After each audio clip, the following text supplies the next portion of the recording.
On the morning of October 28, 2016, a short message appeared on a website that tens of thousands of people had visited more times than they could count.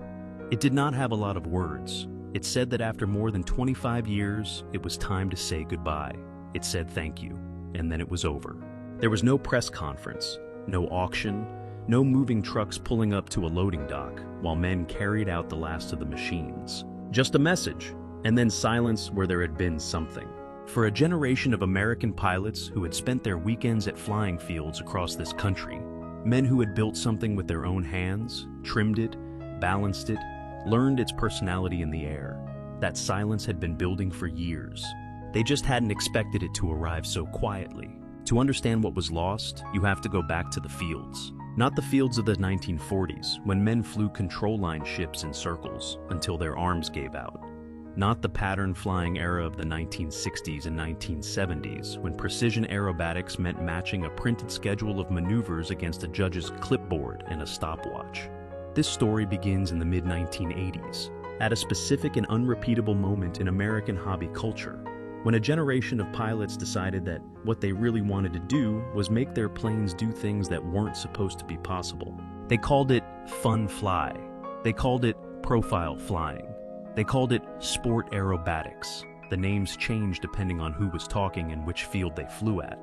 But the feeling was the same everywhere. A pilot would bring a plane to the field, usually balsa, usually built over several weekends in a garage or a basement, and he would fly it until the fuel ran out. Not in straight lines, not in measured sequences, but sideways, inverted, on the knife edge, hanging vertically on the prop with the nose pointed straight at the sky, defying every instinct that said gravity was in charge. It was a new kind of flying, and it needed a new kind of plane. The men who answered that need were not, for the most part, aerospace engineers or professional designers. They were hobbyists who had run out of patience with what was available and decided to build something better. One of them was a doctor in Louisville, Kentucky, who treated patients for eye conditions 6 days a week and spent the other one at the flying field. His name was Walter Morris. By training, he was an ophthalmologist. By inclination, he was an airplane builder.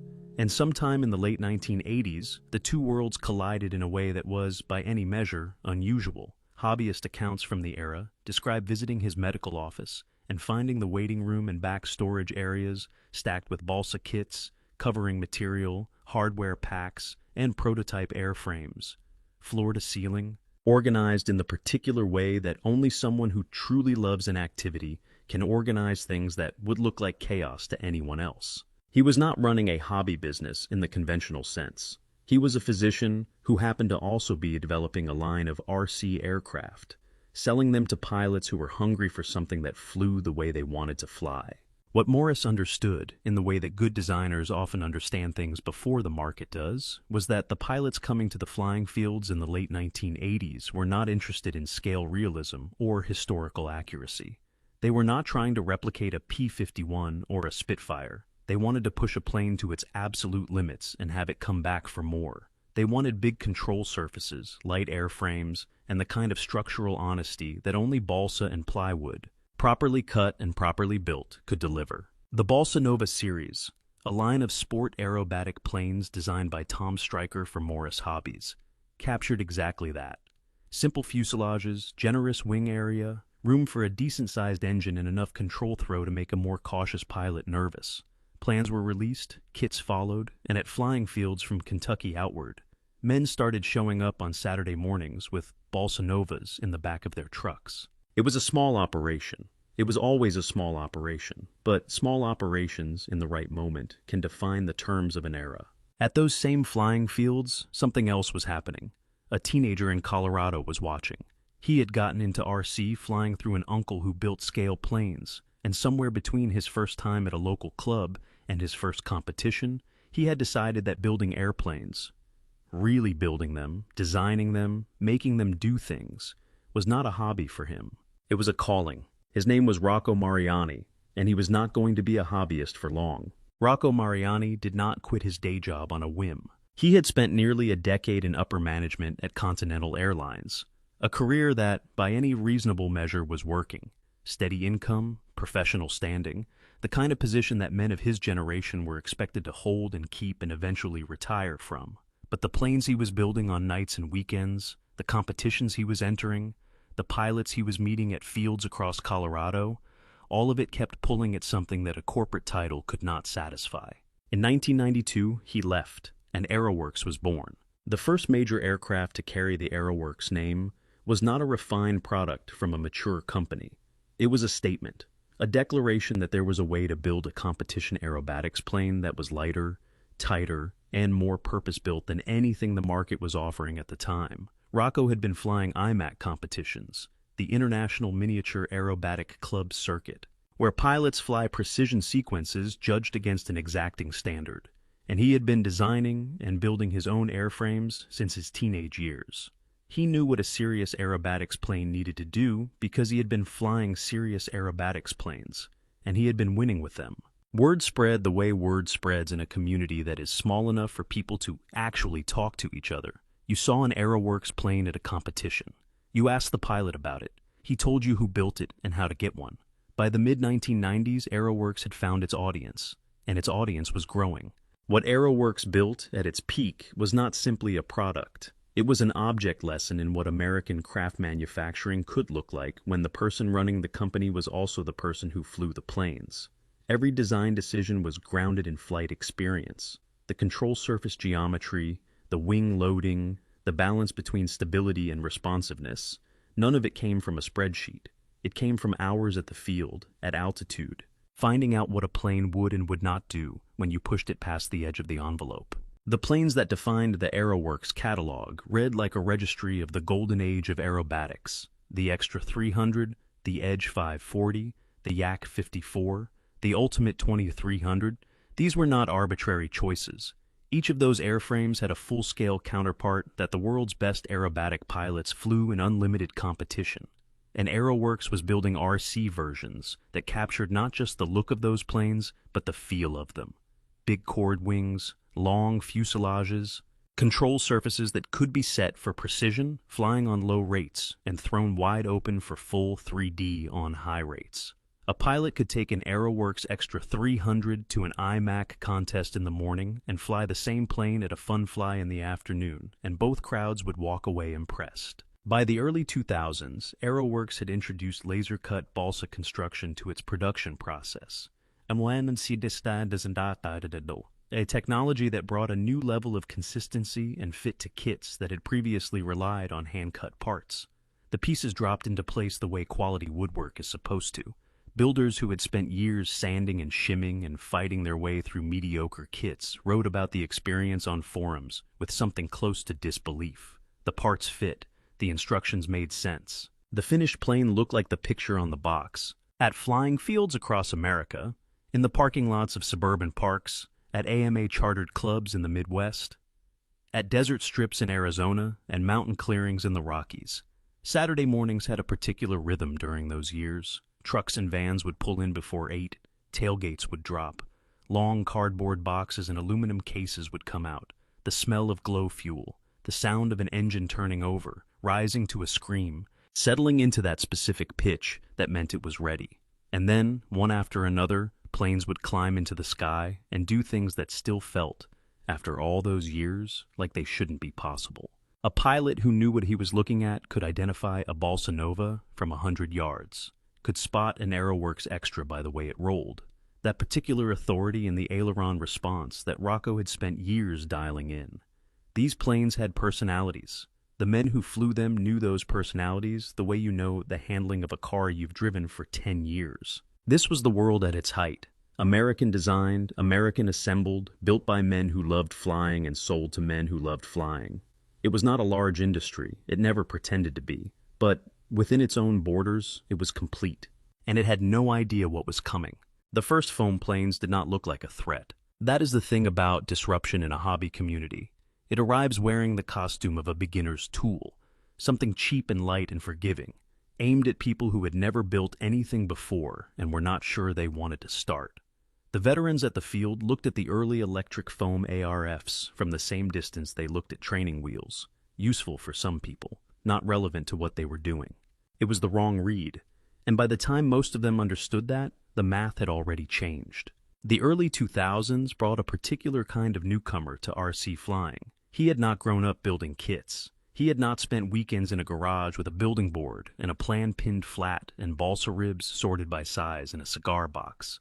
He had seen something online, a video of a plane doing a torque roll, hanging vertical on its propeller while the fuselage rotated slowly in the air, and he wanted to do that. He did not especially want to build. He wanted to fly. And the industry, reading that correctly, began building products for him. The planes that came out of Chinese factories in those years were not, at first, competitive with what AeroWorks or the other American balsa builders were offering. The fit was rough, the covering was uneven, the hardware was marginal.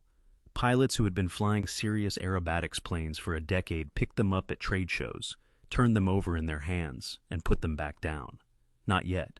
Not close. But the price was hard to ignore. A foam ARF that flew adequately could be had for a third of what a comparable balsa kit cost, sometimes less. And with each passing year, the quality crept upward while the price held steady or dropped further. The Chinese factories were learning. The tooling was improving. The covering was getting better. The hardware was becoming acceptable. AeroWorks noticed. The balsa builders all noticed. The question was what to do about it. Some of them made the decision that would define the next decade of American RC manufacturing. They took their designs to Chinese factories and had them built there. Same airframes, same geometry, same color schemes, but assembled overseas at a fraction of the domestic cost. The logic was defensible. You could keep your brand alive. You could keep your designs flying. You could stay competitive on price without abandoning the aerobatic market you had spent years cultivating. What that decision also did, quietly, structurally, without anyone intending it, was teach those Chinese factories everything they needed to know about building high-performance balsa aerobatics planes, the tolerances, the construction sequences, the design principles that made a plane knife edge without coupling, torque roll without drama, hover without washing out. The knowledge transferred. It always does. At the flying fields, older pilots were watching the composition of the crowd change. The new guys were not better or worse than the men who had come before them. They were just different. They had not built their planes. They had not spent 8 weekends on a building board, learning the airframe from the inside out, developing an intuition for how it would behave in the air, because they had assembled every part of it by hand. They showed up with something pre-built, flew it hard, and when it broke, as planes at the aggressive end of aerobatics always eventually break, they ordered another one. Nothing wrong with that. The sky did not care how the plane got there, but the community was changing shape in ways that the balsa builders could feel, even if they could not yet quantify it. The conversations at the field were different. The questions beginners asked were different. The things that people cared about were shifting, away from construction technique and covering method and wood selection, toward motor specs and battery discharge rates, and which foam held up better to hard landings. Walter Morris had already gone quiet by then. Hobbyist accounts suggest his business passed out of his hands sometime in the middle of the decade, moved briefly to a Texas address, and then simply faded. No announcement, no ceremony. The website stayed up for years with the planes listed and all the links broken, like a store that forgot to turn off the lights when it closed. Rocco Mariani was still fighting, but the ground beneath him was shifting in ways that no amount of craftsmanship could fully answer. The worst of it had not arrived yet. The tipping point did not announce itself. That is the cruelest thing about a slow collapse. It does not arrive like a storm, with enough warning to take cover. It arrives like a tide, gradual, patient, indifferent to effort or intention. And by the time the men who had built the American balsa aerobatics industry understood what was happening, the water was already at their waists. The years after 2008 were hard on every discretionary industry in America. Hobby spending contracts fast when household budgets tighten, and RC Aviation, which had always existed at the premium end of the hobby market, contracted with everything else. Pilots who might have bought a new AeroWorks Extra that year bought nothing instead. Dealers who had been carrying deep inventory pulled back their orders. The flying fields stayed open, but the parking lots on Saturday mornings were a little thinner than they had been the year before. AeroWorks adjusted. New models, new size categories. A push into the growing 30cc and 50cc gas plane market, where pilots who wanted large, serious aerobatics aircraft were still spending serious money. The product line expanded, 90 variations across multiple airframes, offered in kit form, quick build form, and quick-build light form, each calibrated for a different kind of builder and a different kind of budget. Rocco Mariani was not standing still. He was fighting for every inch of market the way a man fights when the business he built with his hands is the only thing he wants to protect. But the foam planes were no longer rough around the edges. By the early 2010s, what was coming out of Chinese factories had become genuinely difficult to dismiss. The EPO foam ARFs arriving from overseas, distributed by companies that had learned exactly how to source them, package them, and market them to American pilots, were flying well. Not the way a well-built balsa plane flew, with that particular responsiveness that comes from a light airframe and a tight hand-fitted assembly, but well enough. Well enough for the pilot who had come to the hobby in the YouTube era, who had learned to fly watching first-person footage on a screen, who measured a plane's worth by what it could do rather than how it was made. The price differential had become impossible to bridge. A comparable foam ARF cost a fraction of what a balsa kit demanded, and the foam plane required no building time, no epoxy, no covering iron, no weekend investment. It came out of the box ready to install a power system and fly. For the new generation of pilots, this was not a compromise. It was simply the way things were. At flying fields across America, a quieter kind of displacement was taking place. The old guard, the men who had grown up with Morris Hobbies kits in the late 1980s, who had built their first Aeroworks plane over a long winter and remembered the exact weekend they finally got the trim right, were still there. They were flying their planes, still maintaining them, still showing up. But around them, the field was filling with different aircraft, foam profiles, electric foamies, planes that had never been in a box of parts, planes that no one had built. The conversations changed. The knowledge that passed between pilots at the field, the accumulated craft knowledge of how to cut a balsa spar, how to set control throws for 3D, how to cover a wing without wrinkles, that knowledge stopped circulating. Not because anyone had forgotten it, but because the planes arriving at the field no longer required it. Rocco kept producing. The Aeroworks catalog through the early 2010s remained as serious and as purposeful as it had ever been. The planes were still among the best balsa aerobatics aircraft available anywhere in the world. The community that remained loyal to the brand was genuinely loyal, the kind of loyalty that only comes from a product that has earned it, flight after flight, competition after competition. But the community was shrinking, not collapsing, shrinking. Slowly, consistently, in the particular way that a thing shrinks when its natural replacement generation never arrives. The men who flew balsa aerobatics planes were aging. The young pilots coming into the hobby were not coming into it through kits and building boards. They were coming in through foam and batteries and bind and fly.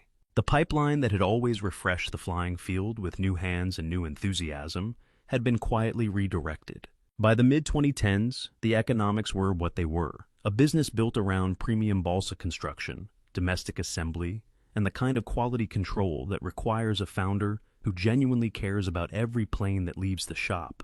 That business could not compete on price with what the overseas factories were producing. It could compete on quality. It could compete on heritage and reputation and the particular satisfaction of flying something that was made the right way by someone who knew what the right way was. But quality in a market reshaped by foam had stopped being the primary question. The flying fields were still full, the sky was still full, the hobby had not died, it had changed, and the men who had given the best years of their working lives to building the thing it used to be were left to make a calculation that no amount of passion could alter. By the end of that year, the only question left was when. There is a particular quality to the last day of something that has been built slowly and carefully over a long time. It does not feel like an ending from the inside. The workbenches are still there, the tools are still in their places. The smell of the shop, balsa dust and epoxy, and the faint trace of fuel from the test bench is exactly what it has always been. The muscle memory of the people who work there does not know that today is different from any other day. Hands that have cut and sanded and assembled thousands of airframes move through their routines the way hands do, when they have done something long enough that the body no longer needs to think about it, and then the work stops. What Rocco Mariani posted on October 28, 2016 was brief, as these things tend to be. More than 25 years. Pride in everything accomplished. Gratitude to the pilots, the dealers, the community. The time had come to move on to new endeavors. AeroWorks would be closing effective that day. 25 words could not hold what 25 years had built. They never can. The message reached the RC community the way news travels in connected groups, instantly and with a weight that surprised people who thought they had already been prepared for it. Forums that had been discussing engine tuning and competition schedules the day before went quiet for a moment, then filled with something different. Pilots who had been flying AeroWorks planes for a decade wrote about the first one they had built. Dealers who had been carrying the line for years described getting the news by email and reading it twice before it registered. Men who had competed at IMAC contests alongside AeroWorks-sponsored pilots, who had flown next to those planes at fields across the country, used words like loss, an end of an era, and won't be replaced. They were right. It would not be replaced. Not in the way they meant. Somewhere in the country that same morning, at a field in the Midwest, or in a desert clearing in the Southwest, or at a club strip along the edge of a suburban park, a pilot loaded an AeroWorks Extra 300 into the back of his truck and drove to the field without knowing. He had built that plane over 2 weekends the previous winter. He knew its trim. He knew the way it wanted to enter a knife edge, the slight right rudder correction it needed at the top of an outside loop, the exact throttle position where it would hang in a hover without drifting. He knew that plane the way you know something you have put your hands all the way into. He flew it that morning the way he always flew it, full tanks, an hour in the air. The particular satisfaction of a maneuver, done cleanly, the plane responding the way it was designed to respond, the ground crew below tracking it with their eyes the way people track something that is genuinely worth watching. He landed it, taxied it in, and started breaking it down for the drive home. He did not know it was the last AeroWorks day. He found out later when he got home and opened his laptop. He kept the plane. He still has it. The kits that remained in inventory after the announcement sold quickly. The way anything sells quickly when people understand it will not be made again. Pilots who had been meaning to get around to ordering a second airframe called their dealers that week. Dealers who had stock moved it faster than they expected. There is always a last run on the things that matter when the ending becomes real.